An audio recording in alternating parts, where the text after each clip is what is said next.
up, everybody? In today's Daily Fix, the long-awaited return of GoldenEye to consoles is finally upon us. The devs for the day before explain its latest delay, and we now know why the DualSense Edge's battery life is shorter than its predecessor. Let's get into it.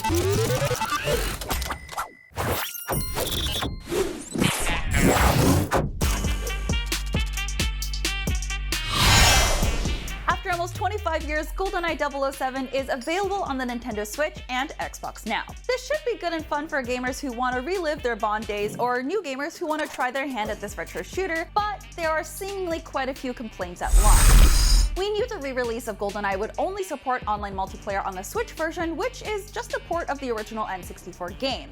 But you can only play online with your friends who host a lobby, or if you host a lobby and invite other friends. So it's not really multiplayer, at least not true online multiplayer, where you can queue in and just get into public matches, which is also a bit disappointing. It's also disappointing to see that Xbox's version is the higher end of the re-release with no online support, since it offers alternative control options, achievements, and native 16:9 resolution up to 4K Ultra HD.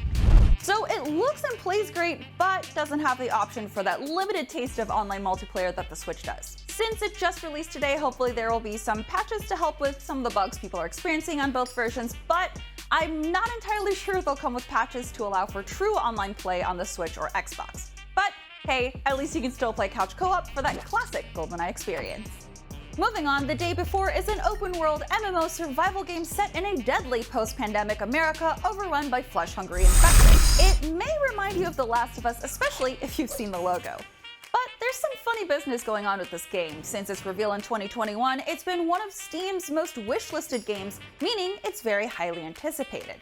It was originally supposed to be released last year, but was delayed to March 2023 because of a switch to Unreal Engine 5. But now the day before has been delayed again, and its listing has been removed from Steam entirely.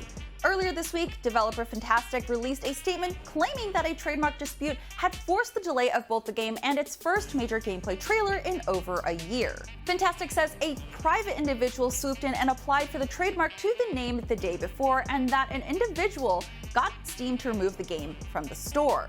But now Fantastic says that it was planning a delay even before the trademark dispute.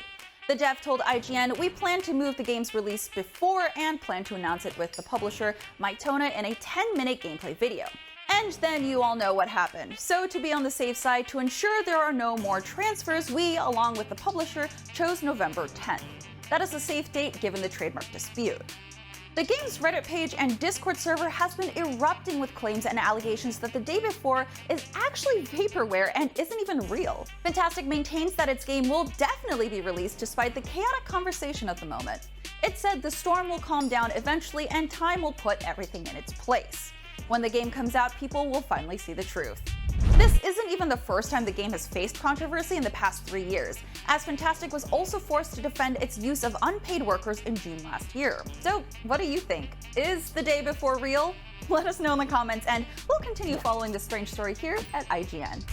And finally today, Sony's DualSense Edge controller is out in the wild, which means people are opening it up and taking it apart. And now we know exactly why it has a shorter battery life than the standard DualSense controller. It's because it has a smaller battery.